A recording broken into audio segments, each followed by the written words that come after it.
ஆண்டவராகிய இயேசு கிறிஸ்துவின் நாமத்தில் அன்பின் வாழ்த்துக்கள். இந்த அருமையான மாலை வேளைக்காக தேவனை துதிக்கிறேன், ஸ்தோத்திரிக்கிறேன், மகிமைப்படுத்துகிறேன்.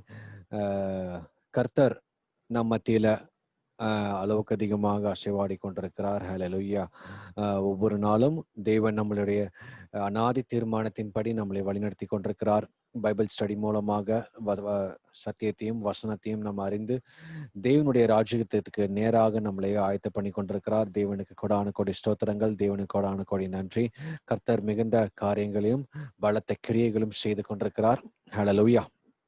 ஸோ இன்னைக்கும் we have been seeing about the பழைய ஏற்பாட்டு தீர்க்கதரிசிகள் என்னென்ன பார்த்தாங்கன்னு சொல்லி நம்ம பார்த்துக்கிட்டு இருக்கோம். இந்த சீரீஸ் இன்னும் கொஞ்ச நாள்ல முடிச்சுட்டு அதுக்கப்புறம் ரெவலேஷன் சீரீஸ் நம்ம ஆரம்பிக்கலாம்னு நினைக்கிறேன். பழைய ஏற்பாட்டு தீர்க்கதரிசிகள் அதாவது எஸ்பெஷலி அந்த பிப்ளிக்கல் டைம் லைன்ஸை பேஸ் பண்ணி அவங்க என்ன பார்த்தாங்க, என்ன காரியங்கள் அவங்க அதாவது இப்போ உள்ள சந்ததிக்கு அவங்க என்ன எடுத்து சொல்றாங்கன்னு சொல்லிட்டு அதை குறித்து நம்ம பார்க்கலாம். இன்னைக்கு நம்ம இதை நம்ம பார்த்துக்கிட்டு இருக்கோம். ஒரு 2 to 3 வீக்ஸாவே ஒவ்வொரு தீர்க்கதரிசிகள் என்னென்ன காரியங்கள் பார்த்தாங்க, என்னென்ன காரியங்கள் இந்த சபைக்கு சொன்னாங்க, அதாவது நம்ம வாழ்ற இந்த சந்ததிக்கு சொன்னாங்கன்னு சொல்லிட்டு நம்ம பார்த்துக்கிட்டு இருக்கோம். ஸோ இன்னைக்கும் we are going to see about மோசேவும் இந்த டைம் லைன்ஸை குறித்து பார்த்துருக்கோம். நம்ம தீர்க்கதரிசிகள்ல ஆஃப்டர் இந்த எசாயாக்கு அப்புறம் தான் நிறைய பேர் பார்த்துருப்பாங்கன்னு நினைச்சோம். ஆனா இந்த தீர்க்கதரிசி மோசேவும் கூட பார்த்தீங்கன்னா இயேசு கிறிஸ்து வருகிறது குறித்தும், இயேசு கிறிஸ்துவோட காரியங்களை குறித்தும், இஸ்ரேல் ஜனங்கள் எப்படி சிதறடிக்கப்படுவார்கள் சொல்லி அவரும் தீர்க்க தரிசனமாக இந்த நாட்களை குறித்து அவர் பேசியிருக்கிறார். So this is a very short message. ஒரு 20 minutes நம்ம முடிக்கலாம். So encourage yourself to get connected in his presence. Get your Bibles along. நீங்க வேத வசனத்தை எடுத்துக்கோங்க, வேதத்தை உங்க கையில வச்சுக்கோங்க. தேவன் வார்த்தையின் மூலமாக நம்மளோட பேசுவார். ஸோ இன்னைக்கும் இந்த நான் அதே ஸ்கிரீனை ஷேர் பண்ண விரும்புறேன். Thank you Jesus. Praise you God. Praise the Lord. Hallelujah. Oh, hallelujah. Thank you Jesus. Okay. இதெல்லாம் பார்த்தீங்கன்னா இது நம்ம வெவ்வேறு தீர்க்கதரிசிகளோட வியூ பாயிண்ட்டை பார்த்தோம். மோசஸ் பார்த்தோம், ஜோனா, ஜோயல், ஹோசியா, ஆமோஸ், மைக்கா, எசாயா, நாஹூம் குறிப்பா பெருசா எதுவுமே இந்த டைம் லைன்ஸை பேஸ் பண்ணி அவர் பார்க்கல. அவர்கிட்ட ஆண்டவர் வெளிப்படுத்தவும் இல்லை. மற்றபடி ஜெக்கரியா பார்த்தோம், ஹாபகுக் பார்த்துட்டோம். ஸோ நம்ம அதே மாதிரி ஜெரேமியா பார்த்தோம், எசேக்கியேல் பார்த்தோம், ஒபதியாவும் ஆண்டவர் ரொம்ப அவர்கிட்ட பத்தி பேசவே இல்லை. ஹாகாய், ஜக்கரியா, மலாக்கி இதெல்லாத்தையும் பார்த்துட்டோம். இன்னைக்கு நம்ம மோசேவும் அதாவது இதெல்லாம் தீர்க்கதரிசிகள். மோசே ஒரு பெரிய அந்த நாட்கள்ல ஒரு தீர்க்கதரிசியாகவும் ஆண்டவர் அழைச்சாரு. அவர் அந்த இஸ்ரேல் ஜனங்களை எப்படியாவது அந்த எகிப்துல இருந்து தன்னுடைய தேசத்துக்கு கொண்டு வரதுக்காக ஆண்டவர் ஒரு பாத்திரமாக எடுத்து பயன்படுத்தினார். So all these things we know. இவரும் இந்த டைம் லைன்ஸை குறித்து என்ன பார்த்திருக்காரு பார்க்கும்போது இயேசு கிறிஸ்து பிறப்பை குறித்து அவர் பார்த்திருக்கிறார். இயேசு கிறிஸ்து ஒருத்தரும் அந்த சந்ததியிலிருந்து வருவாருன்னு சொல்லி அவர் சொல்லியிருக்கிறார். வாசிக்கலாம். Deuteronomy 18:15 and 18. Thank you Jesus. உபாகமம் 18:15 இதை மட்டும் நீங்க பாத்தீங்கன்னா நல்லா இருக்கும். Let me read from English and also on Tamil. Moses continued, the Lord your God will rise up from you a prophet like me from among your fellow Israelites. You must listen to him. அப்போ இவர் ஒரு தீர்க்கதரிசி தான், என்னை போல ஒரு தீர்க்கதரிசியும் இந்த சந்ததியிலிருந்து ஒருத்தர் எழுப்புவாரு, நீங்க அவர் சொல்றதை கேட்கணும். You must listen to him சொல்லிட்டு 15வது வசனத்துல சொல்றாரு, உன் தேவனாய கர்த்தர் என்னை போல ஒரு தீர்க்கதரிசியை உனக்காக உன் நடுவே உன் சகோதரனிலிருந்து எழுப்ப பண்ணுவார், அவருக்கு செவி கொடுப்பீர்களாக அப்படின்னு தெளிவாக சொல்றார். Okay fine. அப்போ இதுல பாத்தீங்கன்னா அப்போமே மோசேயோட நாட்கள்லயே அவருக்கு ஒரு வெளிப்பாடு வந்திருக்கு. இந்த சந்ததியிலே, அதாவது மோசேயோட சந்ததியிலேயே ஒருத்தர் வருவாரு, அவர் தீர்க்கதரிசியாவும் இருப்பாரு, ரட்சகராகவும் இருப்பாரு, போதகராக இருப்பாரு, டீச்சராக இருப்பாரு. எல்லாமே we know all in one package அந்த மாதிரி. அப்போ என்ன போலயே ஒரு தீர்க்கதரிசி ஒருத்தர் இந்த இதுல இருந்து வருவாரு, அவரை நீங்க ஃபாலோ பண்ணணும். உன் தேவனாய கர்த்தர் என்னை போல ஒரு தீர்க்கதரிசியை உனக்காக உன் நடுவே உன் சகோதரர்களிலிருந்து எழும்ப பண்ணுவார். இஸ்ரேல் சந்ததியிலிருந்து தான் அவர் வருவார். இஸ்ரேல் சந்ததியிலிருந்து தான் பிறப்பார். அப்படிதான் இதை பார்க்கும் பொழுது இயேசு கிறிஸ்துவோட பிறப்பு வந்து இஸ்ரேல் சந்ததியிலிருந்து தான் பிறந்தது. இதை அவர் பார்த்திருக்கிறாரு. இதே தான் 18வது வசனத்திலயும் கொஞ்சம் டீப்பா சொல்லியிருப்பாரு. I will rise up a prophet like you from among their fellow Israelites. I will put my words in his mouth and he will tell the people everything I command him. Hallelujah. என்ன சொல்றாரு, ஒரு prophet எழுப்புவேன், அதாவது இதே சந்ததியில இருந்து, அதை Israel ஜனங்கள்ல இருந்து, Israel கோத்திரத்தார்ல இருந்து ஒரு தீர்க்கதரிசி எழுப்புவேன். அவரோட வாயில என்னுடைய வார்த்தையை போடுவேன். தேவன் சொல்ற ஒரு வார்த்தை என்னன்னா, என்னுடைய வார்த்தை, தேவனுடைய வார்த்தையை வந்து அந்த தீர்க்கதரிசி, அதாவது இயேசுவோட வாயில நான் வைப்பேன். ஏன்னா அவர் தான் அந்த வார்த்தை தான் மாம்சமானது, அந்த வார்த்தை தான் நமக்குள்ள ஜீவன் இருந்தது. அந்த வார்த்தையின் மூலமாக தான் தேவன் நம்மளோட காரியங்கள் செய்து கொண்டிருக்கிறார். Thank you Jesus. Hallelujah. Praise you. Okay. அப்போ அந்த வார்த்தை, அதாவது தேவன் தான் அந்த வார்த்தையை வந்து அவரோட இயேசுவோட வாயில வைக்கிறார். அதனாலதான் சொல்றாரு இயேசு கிறிஸ்து, நான் என் சுயமாய் வரவில்லை, என் பிதாவின் சித்தத்தை செய்வதற்காக பூமியில வந்தேன். என் பிதா என்ன சொல்றாரோ அது மட்டும் தான் செய்வேன். அந்த ஃபர்ஸ்ட் அற்புதத்திலே பாருங்க, மேரி சொல்றாங்க, எப்பா கொஞ்சம் இந்த திராட்சை ரசம் கம்மியாயிருச்சு, ஏதாவது பண்ணிட்டு வாப்பான்ங்கிறாரு அவங்க அவரோட பையனை பார்த்து. அதாவது இந்த பூமி பிரகாரமாக அதாவது அவரோட பையனாக இருந்தார். அப்போ அவர் சொல்றாரு, எனக்கும் உனக்கும் என்ன, என் வேலை இன்னும் வரவில்லை. அப்போ வந்து அவர் வந்து பிதாவுடைய சித்தத்தை செய்வதற்காக வந்தாரே தவிர இந்த பூமியில உள்ள சித்தத்தை செய்வதற்காக இல்ல. பூமியில மக்கள் சொல்றாங்களே அதை மட்டும் செஞ்சுட்டு போயிடலாம், அவங்கள ப்ளீஸ் பண்ணிடலாம், அது செய்யறதுக்காக அவர் வரவே இல்லை. அப்போ அவரோட வார்த்தை எல்லாமே அவரோட தேவனுடைய வார்த்தையாக இருந்தது. அவருடைய காரியம் எல்லாமே தேவனுடைய காரியமாக இருந்தது. அவருடைய சிந்தனை எல்லாமே தேவனுடைய சிந்தனையாக இருந்தது. அவருடைய செயல் எல்லாமே தேவனுடைய செயலாக இருந்தது. அப்ப தேவனுடைய வார்த்தை அவருடைய நாவல இருந்தது. இதேதான் தீர்க்க தரிசனமாக மோசே சொன்ன நாட்கள்ல, அதாவது அந்த மோசே வாழ்ந்த நாட்களே அவர் சொல்லியிருக்கிறாரு, I will put my words in his mouth and he will tell the people everything I command him. இப்போ மோசே மூலமாக சில காரியங்கள் வந்து ஆண்டவர் வந்து அதாவது அந்த உடன்படிக்கை வந்து தேவன் பண்ணாரு. மோசே மூலமாக உடன்படிக்கை பண்ணி அப்ப பிரமாணங்களை கொடுத்தாரு, கட்டளைகளை கொடுத்தாரு, கமாண்ட்மெண்ட்ஸை கொடுத்தாரு. இதெல்லாம் நீங்க ஃபாலோ பண்ணு சொல்லிட்டு ரிட்டர்ன் ஃபார்மேட்ல எழுதி கொடுத்தாரு. இவங்க கேட்கல நிறைய டைம். அதாவது காலப்போக்கில் அதை மறந்துன. காலப்போக்கில் மட்டும் இல்ல, அதற்கு முன்னாடியே ஏன் மோசே வந்து மலைக்கு போயிட்டு வரத்துக்கு ஒரு 40 days ஆனாலே இவங்க தேவனே மாத்திட்டாங்க. அது வரைக்கும் அவங்க வந்து வனாந்திரத்துல அந்த அக்னி ஸ்தம்பத்தையும் பாக்குறாங்க, மேகஸ்தம்பத்தை பாக்குறாங்க, அதாவது தேவன் அவங்களை எப்படி வழி நடத்திட்டு வராருன்னு பாக்குறாங்க. ஆனா இவங்களை வந்து தேவனை அறிந்து கொள்றதுக்கு உங்களோட கண்கள் திறக்கப்படல. இவங்களுக்கு அது வரைக்கும் விக்கிரகத்தை மட்டும்தான் அவங்க பாத்துக்கிட்டு இருந்தாங்க. விக்கிரகம் இல்லாம இவங்களுக்கு வணங்க தரல. சரி, அதனாலதான் ஆண்டவர் வந்து ஒரு சின்ன பிள்ளையை எப்படி வந்து ட்ரெயின் பண்ணி எடுக்கணுமோ அவங்கள வந்து அடி கொடுத்து அவங்கள மோல்ட் பண்ணி அவங்களை ப்ரிப்பேர் பண்ணி அவங்கள உருவாக்கி அங்க ப்ரிப்பேர் பண்ணி கொண்டு வரார் இயேசு கிறிஸ்து.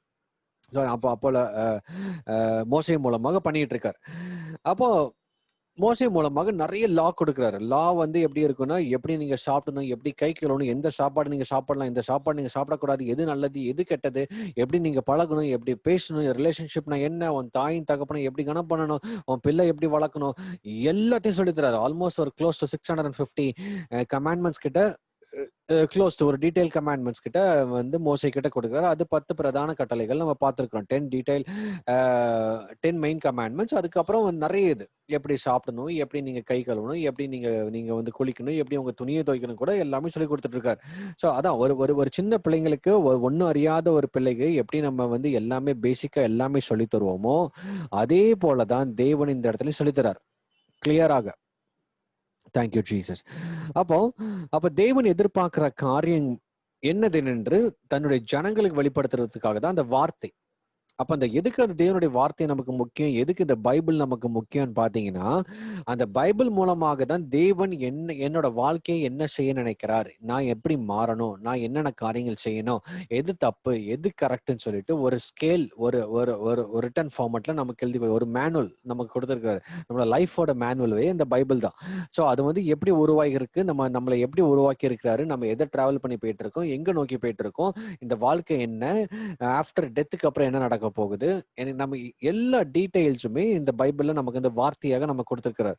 அப்ப இங்க சொல்லும் போது Deuteronomy 18:18, உபாகமம் 18:18, உன்னை போல ஒரு தீர்க்கதரிசியை நான் அவர்களுக்காக அவர்கள் சகோதரரிலிருந்து எழும்ப பண்ணி என் வார்த்தைகளை அவர் வாயில் அருளுவேன், நான் அவருக்கு கற்பித்த எல்லாம் அவர்களுக்கு சொல்லுவார். அப்போ அவருடைய வார்த்தையாக தான் இயேசு கிறிஸ்து இங்க வராரு. இயேசு கிறிஸ்துவோட சுயமா செய்வதற்காக வரல, அவரோட சுய பிளான்ஸை ஃபுல்ஃபில் பண்றதுக்காக வரல, அவர் ஷோ பண்ணி டிஸ்பிளே காமிக்கிறதுக்காகவும் வரல. தேவனுடைய வார்த்தையாக தான் பூமிக்கு வரார். ஹல்லேலூயா. இதை இது இயேசு கிறிஸ்துவோட பிறப்பை குறித்து இந்த மோசே ஃபர்ஸ்ட் தீர்க்கதரிசனம் சொல்லியிருக்காரு. அதுக்கப்புறம் செகண்ட் பாயிண்ட் பார்க்கும்போது இந்த இடத்துல இது இந்த பர்த் ஆஃப் கிரைஸ்ட குறித்து மோசே அழகா பேசியிருக்காரு. அதான் இந்த இடம், இந்த பாயிண்ட்ல. அதுக்கப்புறம் பாத்தீங்கன்னா இஸ்ரேல் ஜனங்கள் திரும்பி வருவாங்க, திரும்பி சேருவாங்கன்னு சொல்லிட்டு அதையும் பார்த்திருக்காரு, அதையும் பத்தி பேசியிருக்காரு. ஹல்லேலூயா. அப்போ இந்த இந்த ஹிஸ்டரியை பத்தி நம்ம நிறைய பார்த்திருக்கிறோம். ஒரு அப்ராக்சிமேட்டா ஒரு 70 ஏடியில 70 ஏடி கிட்ட பார்க்கும்போது எருசலேம் தேவாலயம் முற்றிலுமாக இடிக்கப்பட்டது. கம்ப்ளீட்டாக இடிக்கப்பட்டு இஸ்ரேல் ஜனங்கள் சிதறடிக்க போனாங்க. அதுக்கப்புறம் அவங்களுக்குன்னு ஒரு தேசமே இல்லாம போச்சு. ஒரு இஸ்ரேல், அதாவது தேவனால் உண்டாக்கப்பட்ட ஒரு தேசம், இஸ்ரேலுங்கிற ஒரு அந்த மேப்லயே இல்லாம ஒரு நிலைமை வந்துச்சு. ரோமன்ஸ் கேப்சர் பண்ணி அந்த இஸ்ரேலை கம்ப்ளீட்டா டிஸ்ட்ராய் பண்ணிட்டாங்க. அந்த ஜெருசலேம்ங்கிற ஒரு பட்டணமே இல்லாம இருந்தது. கம்ப்ளீட்டா அங்க ஹேபிடேஷனே கிடையாது, அங்க மேப்லயே அவங்களுக்கு இடம் கிடையாது. இப்போ இந்தியாங்கிற ஒரு தேசம் நமக்கு தெரியும், பல ஆயிரம் ஆண்டுகளாக இது இருக்குன்னு சொல்லிட்டு. ஏன்னா எஸ்தர் புஸ்தகத்திலே இந்தியான்னு போட்டிருக்கு, ஃப்ரம் இந்தியா டு எத்தியோப்பியான்னு போட்டிருக்கோம். அப்போ இந்தியா டு எத்தியோப்பியா, அப்போ ஆல்மோஸ்ட் அந்த எஸ்தரோட காலத்திலே இந்தியா பத்தி பேசிக்கிட்டு இருந்திருக்காங்க. எஸ்தரா அந்த ராணி வாழ்ந்த நாட்கள்லயே இந்தியா பத்தி பேசிக்கிட்டு இருக்காங்க. ஃபைன். அப்போ இவங்க இந்த இயேசு கிறிஸ்து வந்ததுக்கு அப்புறம் தான் இயேசு கிறிஸ்து ஒரு 35 AD அவர் சிலுவை மரணத்தை ஜெயிக்கிறாரு, உயிர்த்தெழுறாரு. அது எல்லாமே நம்ம பாக்குறோம். அதுக்கப்புறம் ஒரு எக்ஸாக்டா ஒரு 40 years கழிச்சு, ஒரு 40 வருஷம் கழிச்சு அந்த இஸ்ரேல் ஒண்ணு இல்லாம அப்போ இயேசு கிறிஸ்துவோட தீர்க்கதரிசனம் நிறைவேறுது. அவர் சொல்றாரு, ஒரு கல்லின் மேல ஒரு கல் இல்லாதபடி இந்த இடம் பாழாய் போகும். அப்போ அப்போ அதே போலதான் நடந்தது. இவங்க இந்த ரோமன்ஸ் இந்த இஸ்ரேலை கேப்சர் பண்ணும்போது, ஜெருசலேம் கேப்சர் பண்ணும்போது அங்க இருக்கிற அந்த தேவாலயம் முதல், அங்க இருக்கிற காரியங்கள் முதல், ஏன்னா கோல்டு நிறைய கடந்தது. அந்த சாலமோன் கட்டின தேவாலயத்துல full of gold, lot of gold. இவங்க தீ எரிய வைக்கிறாங்க. அந்த காலத்துல ஒரு ஒரு ஒரு பட்டணத்தை அழிக்கணும்னா they go and burn. அப்புறம் அந்த மாதிரி அவங்க இந்த தேவாலயத்தை எரிக்கும் போது அப்பதான் அவங்க நோட்டீஸ் பண்ணிருக்கிறாங்க, தங்கம் அங்கேயும் இங்கேயும் தங்கமா கிடையாது. தங்கம் எல்லாம் உருகி ஒவ்வொரு கல்லு கடையிலையும் ஒவ்வொரு கல்லு கடையிலையும் போயிருச்சு. அப்ப இவங்க எல்லாமே என்ன பண்ணிட்டாங்க, சரி இந்த தீயெல்லாம் முடிஞ்சதுக்கு அப்புறம் என்ன பண்ணாங்கன்னா, ஒரு கல்லை கூட, அதாவது எல்லா கல்லையும் எடுத்து அதுக்கு தங்கத்தை மட்டும் எடுத்துட்டாங்க. அந்த கல், அதாவது ஒரு கல்லின் மேல ஒரு கல்லு இல்லாத அளவுக்கு போகும் சொல்லி இயேசு கிறிஸ்துவோட வார்த்தை நிறைவேறினது. எக்ஸாக்டா 40 வருஷம் அதே சந்ததி. பாருங்களேன், இவங்க சொல்றாங்க, சிலுவையில் அறையும் பொழுது அந்த பரிசேயர்கள் சொல்றாங்க, வேதபாரகர் சொல்றாங்க, இவரோட ரத்த பழி எங்க மேலயும் எங்களோட பிள்ளைகள் மேலயும் வரட்டு, நோ இஷ்யூஸ் அப்படிங்கிறாங்க. வித்தின் அவங்க அவங்க அவங்க அவங்க பாதி பேர் செத்துரு கூட மாட்டாங்க. அவங்க பிள்ளைகள் அப்பதான் சின்ன பிள்ளைங்களா வளர்ந்து வந்துட்டு இருக்கும்போது, அவங்களோட 40 வயசு ஆயிட்டு இருக்கும் போதே எல்லாத்தையும் பார்த்தாங்க. அவங்க அவங்க அவங்க அந்த சாபம் அந்த தேசமே இல்லாத அளவுக்கு போயிருச்சு. ஏன்னா இவங்க வாயிலிருந்து சொன்ன வார்த்தை, இயேசு கிறிஸ்து மன்னிக்கிற தெய்வம் தான். ஆனா இவங்களே தங்க கையில அதாவது இஸ்ரேல் ஜனங்களே மண்ணை வாரி அவங்க தலையில போட்டுக்கிட்டாங்கன்னு சொல்லுவாங்க. அதேதான் நடந்தது. ஸோ நோபடி ஆண்டவர் அவங்களை கர்ஸ் பண்ண வரல, அவங்க ஆண்டவர் அவங்க அழிக்க வரல, இவங்களே தன்னைத்தானே அவங்க தங்களோட வாயினாலே அழிச்சுக்கிட்டாங்க. ஃபைன். அப்போ இந்த 70வது AD இஸ்ரேல் ஸ்கேட்டர் ஆகி அது வரைக்கும் இஸ்ரேல் தேசமே இல்லாமல் போச்சு. ஆல்மோஸ்ட் கிட்டத்தட்ட ஒரு 1900 years இஸ்ரேலே இல்லாமல் போச்சு. அதுக்கப்புறம் 1948 தான் திருப்பி அங்கங்க சிதறடிக்கப்பட்ட இஸ்ரேல் எல்லாமே நமக்கு ஒரு தேசம் வேணும், ஆண்டவர் நமக்கும் தான் இஸ்ரேல்னு ஒரு தேசத்தை உண்டு பண்ணாரு, திருப்பி அந்த தேசம் வேணும்னு சொல்லிட்டு அந்த அந்த இஸ்ரேலுங்கிற தேசம் திருப்பி தான் ஃபார்ம் ஆச்சு. இப்பதான் ஒரு ஒரு ஒரு 75 yearsக்கு முன்னாடி, 72 yearsக்கு முன்னாடி 1948 அது உருவாச்சு. அப்போ அந்த அந்த சிதறடிக்கப்படுவாங்க, திருப்பி சேருவாங்கன்னு சொல்லிட்டு மோசே அந்த நாட்களில் தீர்க்கதரிசனம் வரைச்சிருக்கிறார். Deuteronomy 4:27-31, உபாகமம் 4:24-31 வரைக்கும் இங்கிலீஷ்ல வாசிக்கிறேன். For the Lord will scatter you among the nations. இது 70வது AD நடந்தது. Where only a few of you will survive, then in a foreign land you will worship idols. அவங்க ஒவ்வொரு தேசத்துக்கு போய் ஒவ்வொரு விக்கிரகத்தையும் வணங்க ஆரம்பிச்சாங்க.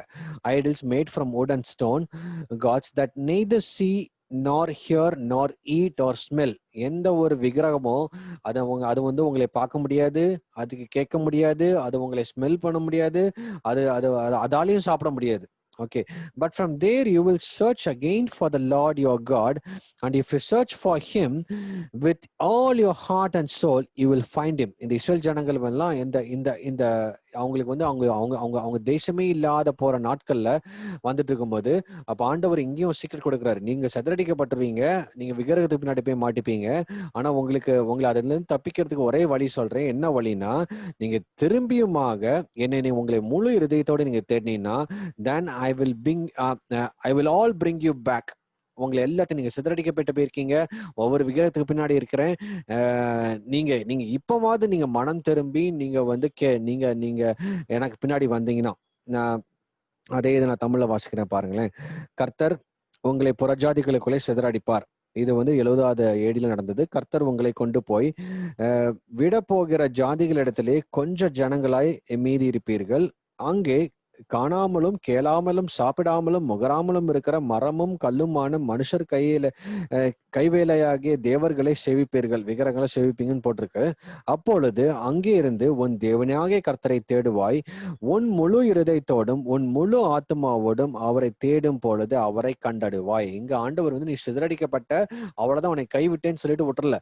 அதுக்கப்புறம் அங்க ஒரு ஆப்ஷன் கொடுக்குறாரு. அங்கேயும் போய் நீ வந்து விக்கிரகத்துக்கு பின்னாடி மாட்டி உன்னோட ஃபெய்த் எல்லாத்தையும், உன்னோட கிறிஸ்டியன் லைஃப், உன்னோட ஃபெய்த் லைஃப் எல்லாத்தையும் இழந்துட்டு என்ன பண்ணணும்னு தெரியாத இருக்கிற நிலைமையிலையும், S, there is a time to come back. நீ உயிரோடு இருக்கிற நாள் வரைக்கும் உனக்கு வந்து ஒரு ஆப்ஷன் இருக்கு. என்ன ஆப்ஷன்னா, அங்க இருந்து உன் தேவனாகிய கர்த்தரை நீ தேடுவாய், உன் முழு இருதயத்தோடும் உன் முழு ஆத்மாவோடும் அவரை தேடும் பொழுது. If you search your God with all your heart and soul, you will find him. அதுக்கப்புறம் அவங்க தேடி இருக்காங்க. இஸ்ரேல் ஜனங்கள் வந்து எல்லாரும் தேடி அவங்க வந்து ஜெபிச்சு, ஆண்டவரே நீங்க தான் மெய்யான தேவன், எங்களை நீங்க வந்து திருப்பி வந்து கொண்டு போங்க, நாங்க பண்ண தப்பு எல்லாமே நாங்க உணர்றோம்னு சொல்லிட்டு உணர்ந்த உடனே தான் ஆண்டவர் திரும்பி அந்த கடைசி நாட்கள்ல நடக்க வேண்டிய தீர்க்கதரிசனம் நிறைவேற்றுவதற்காக அவர்கள் எல்லாவற்றையும் சேர்த்து இந்த இஸ்ரேலுங்கிற ஒரு தேசத்தை கொண்டு போய் இருக்கிறார். திருப்பியும் பாருங்க, இன்னும் இப்போ வந்து என்ன நடக்குதுன்னா, திருப்பி இஸ்ரேலும் பலான அருவறுப்பான காரியங்கள்லாம் நடந்துட்டு இருக்குது. பயங்கர மோசமான, எஸ்பெஷலி இந்த ஹோமோசெக்சுவல் காரியங்கள் எல்லாம் திருப்பி நடந்துட்டு இருக்குது. அவங்க வந்து எவ்வளோ பட்டாலும் திருந்த மாட்டேங்கிறாங்க பாருங்களேன். இது வரைக்கும் அவங்களோட ஹிஸ்டரியை படிச்சு பாருங்களேன். ஒவ்வொரு டைம் ஆண்டவருக்குள்ள இருக்கும்போது ஆண்டவர் மகிமையான காரியங்கள் செய்வார். ஆண்டவர் விட்டு விக்கிரகத்துக்கு பின்னாடி போகும்போது அவங்களை எடுத்துட்டு கொண்டு போய் புறஜாதியார்ட்டையும் அல்லது புறதேசத்தார்ட்டையும் வித்துறாரு. ஆனா இப்போ உள்ள சூழ்நிலை, கடைசி நாட்கள்ல தேவனுடைய தீர்க்கதரிசி எப்படி தீர்க்கதரிசனம் என்ன சொல்லுதுன்னா, அவங்க எல்லாரையும் திருப்பி அவங்க பண்ண பாவத்தை, இப்ப வந்து பாவம் வந்து தலைக்கு மீறி போயிட்டு இருக்குது, அதாவது கண்ட்ரோலுக்கு இல்லாம போயிட்டு இருக்கு. அப்போ ஆண்டவர் சொல்றாரு, அந்த கண்ட்ரோலுக்கு மீறி போற அந்த எல்லாம் வரும்பொழுது ஒரு லிமிட் வச்சுட்டு அந்த எல்லை தாண்டி போன உடனே இப்ப கடைசி நாட்கள் யார்ட்ட கொடுப்பாருன்னா, அந்தி கிறிஸ்து கையில கொடுத்துருவாரு, சாத்தான் கையில கொடுத்துருவாரு. இது வரைக்கும் விக்கிரகத்து கையில தான் கொடுத்திருந்தாரு, அல்லது விக்கிரகத்தை வணங்குன்ற தேசத்து கையில கொடுத்திருந்தாரு. ஆனா the time will come that they will be in the antichrist rule. Hallelujah. So அதனாலதான் ரொம்ப கேர்ஃபுல்லா இருக்கணும். இதுல 30வது வசனம், டியூட்ரானமி 4:30, இந்த டிஸ்டன்ட் ஃபியூச்சர், அதுக்கப்புறம் ரொம்ப ரொம்ப நாள் கழிச்சு நீங்க வந்து இப்படி நான் வந்து நீங்க சிதறடிக்கப்பட்டுருவேன்னு சொல்லிட்டாரு. அதுக்கப்புறம் ஆனா நீங்க திரும்பி ஒரு டிஸ்டன்ட் ஃபியூச்சர், ஒரு ஆல்மோஸ்ட் க்ளோஸ் டு 2000 வருஷம் கழிச்சு, when you are suffering all these things, நீங்க பார்க்கும்போது எல்லாமே சஃபர் பண்ணிட்டு இருந்தீங்கன்னா, you will finally return to the Lord your God and listen to what he tells you. For the Lord your God is a merciful God. He will not abandon you or destroy you or forget the solemn covenant he made with your ancestor. அப்ப நீங்க வந்து என்னை உணர்ந்து திருப்பி கூப்பிட்டீங்கன்னா, நான் உங்களை கைவிட மாட்டேன், திருப்பியும் உங்களை நான் சேர்த்துக் கொள்வேன். ஏன்னா நான் உங்களை குறித்து நான் ஒரு உடன்படிக்கை பண்ணிருக்கிறேன். there is a covenant for Israel. ஆண்டவர் வந்து இஸ்ரேல் ஜனங்களோட ஒரு கவனன்ட் பண்ணிருக்காரு. மோசே மூலமாக அந்த கவனன்ட் பண்ணிருக்கிறார். அந்த கவனன்ட் நினைவு கூறுவேன், எப்பொழுது நீங்க மனம் திருப்பி என்னை தேடும் பொழுது, என்னை கூப்பிடும் போது, there I will come. இது ஒரு பக்கம் பேசியிருக்கிறார். ஓகே, திருப்பி இஸ்ரேல். இதே தான் இன்னொரு இடத்துலயும் பாருங்களேன், டியூட்ரானமி 30:1-10 வரைக்கும் இதே தான் கொஞ்சம் எலாபரேட்டா சொல்லியிருப்பாரு. அவங்க வந்து என்னென்னலாம் சஃபர் பண்ணுவாங்க, எப்படிலாம் வந்து அவங்க பின்மாறி போனாங்க, திருப்பி எப்படி வந்து சேருவாங்கன்னு சொல்லிட்டு டீட்டெயிலா போட்டிருக்கேன். நான் இங்கிலீஷ்ல மட்டும் வாசிக்கிறேன். If you have time at home you can also read on Tamil. Deuteronomy 30:1-10. In the future, when you experience all these blessings and curses I have listed for you, okay, and when you are living among the nations to which the Lord your God has exiled you, நீங்க அகதிகளாக பல ஆயிரம் ஆண்டுகள் நீங்க வந்து வெளி தேசத்துலயும் நீங்க தங்கிட்டு இருக்கிற நேரத்துல take to heart all these instructions. If at that time you and your children return to the Lord your God, and if you obey with all your heart and all your soul and all your commands I gave you today, then the Lord your God will restore your fortunes. He will have mercy on you and gather you back from all the nations where he has scattered you.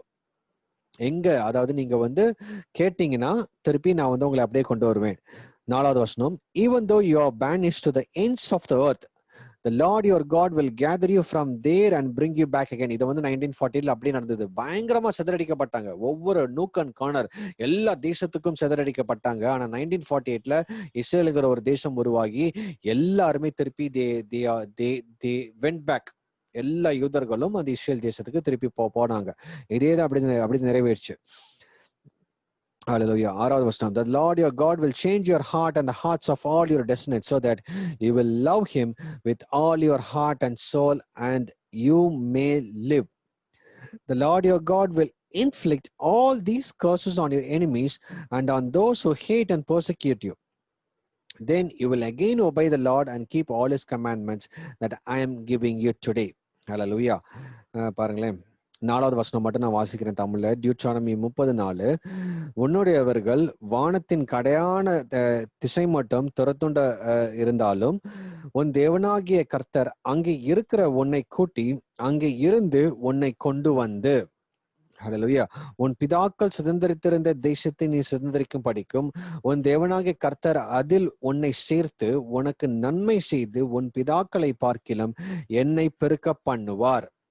So all these prophecies which was told by Moses with the help of Holy Spirit, பரிசுத்த ஆவியானவர் மூலமாக அவர் தேவனார் கொடுக்கப்பட்ட அந்த வார்த்தை எல்லாமே accurate 1948ல நிறைவேறிச்சு. இயேசு கிறிஸ்துவோட பிறப்பை பத்தியும் சொன்னாரு. அவர் வந்து அவருடைய அந்த இஸ்ரேல் கோத்திரத்துல பிறப்பாருன்னு சொன்னாரு. எப்படி பிறப்பாருன்னு சொன்னாரு. அதே போல இஸ்ரேல் ஜனங்கள் வந்து ஏன் அவங்க துரத்தப்பட்டாங்க, அவங்க என்ன பண்ணுனாங்கன்னு சொல்லிட்டோம். அதுக்குள்ள ஆப்ஷனையும் கொடுக்குறாரு. நீங்க வெளியில இருந்தாலும் விக்கிரகத்தை வணங்கிட்டு இருந்தாலும் நீங்க என்னைக்காவது ஒரு நாள் என்னை நினைச்சு பார்க்கும் பொழுது, இஃப் யூ கம் பேக், நீங்க திரும்பி வரும்போது வித் என்னை நீங்க முழு இருதயத்தோட தேடினீங்களா, முழு மனதோட நீங்க தேடும் பொழுது, then I will restore you to the land where I promise you. நான் எந்த இடத்துல உங்களை நான் ப்ராமிஸ் பண்ணி வைப்பேன்னு சொன்னேனோ அதே இடத்துக்கு நான் திருப்பி கொண்டு போவேன்னு சொன்ன அதே தீர்க்க தரிசனம் கிட்டத்தட்ட இது வந்து மோசே வந்து இட்ஸ் ஆல்மோஸ்ட் ஒரு 4000 இயர்ஸ்க்கு முன்னாடி சொன்ன தீர்க்க தரிசனம் எக்ஸாக்ட்லி 1948 நிறைவேறிச்சு. பாருங்களேன், வேத வசனம் ஒன்று மாறாது. இனிமேல் இஸ்ரேலுங்கிற தேசமே இல்ல, இஸ்ரேலுங்கிற சாம்ராஜ்யமே கிடையாதுன்னு சொல்லிட்டு எல்லாருமே இருந்த நாட்கள் எல்லாமே மாறி திருப்பி Lord has give birth, அந்த அத்திமரம் துளிர் விட ஆரம்பிச்சிருச்சு. That is the greatest sign. Israel தேசம் திருப்பி உருவானதே அவரோட 2ஆம் வருகைக்கு ஒரு மிகப்பெரிய அடையாளம். So with this, இந்த 2 காரியத்தை குறித்து தான் இந்த மோசே வந்து ஒரு 4000 இயர்ஸ்க்கு முன்னாடி ஒரு prophecy வரைச்சிருக்கிறாரு. So may God's name alone be glorified. If you have any doubts, so please put a comment below. Please share the video across so that அநேகர்கள் இந்த வார்த்தையை கேட்கட்டும், இந்த வார்த்தையின் மூலமாக ஒரு விசுவாசம் பெருகட்டும், அவர்களும் தேவனை அறிந்து கொள்ளட்டும், தேவனுடைய நாமம் மகிமைப்படுவதாக. தலைகளை தாழ்த்தி நாம் ஜெபிப்போம். நல்ல பிதாவை நன்றியோடு துதிக்கிறோம் சுவாமி, இந்த அருமையான மாலை வேலைக்காக துதிக்கிறோம், ஸ்தோத்திரிக்கிறோம் சுவாமி. இந்த வேளையிலும் ஆண்டவரே மோசே மூலமாக நீங்க தீர்க்கதரிசனம் உரைத்த காரியங்கள், குறிப்பாக இந்த பிப்ளிக்கல் டைம்லைன்ஸ்ல நீங்க உரைத்த காரியங்கள் எல்லாவற்றையும் நாங்கள் பார்த்தோம். ஆண்டவரே சத்தியத்தை நீங்கள் உம்முடைய வார்த்தை இந்த தீர்க்கதரிசனம் அது ஆம் என்றும் ஆமை என்றும் ஒரு நாளும் ஒருபோதும் யார் மூலமாகவும் மாறாதபடி நீங்க பாதுகாத்து கொண்டிருக்கிறீங்க. அதற்காக நன்றி அப்பா. மாறாத தேவன் எங்களோட கூட இருக்கிறீங்க அப்பா, அதற்காக ஸ்தோத்திரம் சுவாமி. உம்முடைய பிறப்பை குறித்தும் உம்முடைய இஸ்ரேல் ஜனங்கள் திரும்பி வருவதை குறித்து நீங்க சொன்னீங்களே, அது எக்ஸாக்டா அப்படியே நடந்தது ஆண்டவரே. இனிமேல் சொன்ன ஒவ்வொரு தீர்க்க தரிசனங்களையும் நாங்கள் எங்களோட மனசுல வைத்து அதன்படி ஆயத்தத்தோடு இருக்கிறோம். ஒவ்வொரு நாளும் நாங்கள் விழித்திருந்து ஜெபிக்கவும் எங்களுக்கு கிருபை தாங்க தகப்பனே. ஒவ்வொருத்தரையும் நீங்கள் பொறுப்பெடுத்துக் கொள்ளுங்க. உங்களுடைய கரத்துக்குள் ஒப்புக் கொடுக்கிறோம். நீரே மகிமைப்படும். சகல துதிகான மகிமை மாற்றமில்ல உமக்கே செலுத்துகிறோம். இயேசு கிறிஸ்துவின் நாமத்தில் ஜெபிக்கிறோம் ஜீவனுள்ள பிதாவே. Amen. Amen. God bless you. Thank you so much for joining in. Let's meet tomorrow at 6:30. God bless you.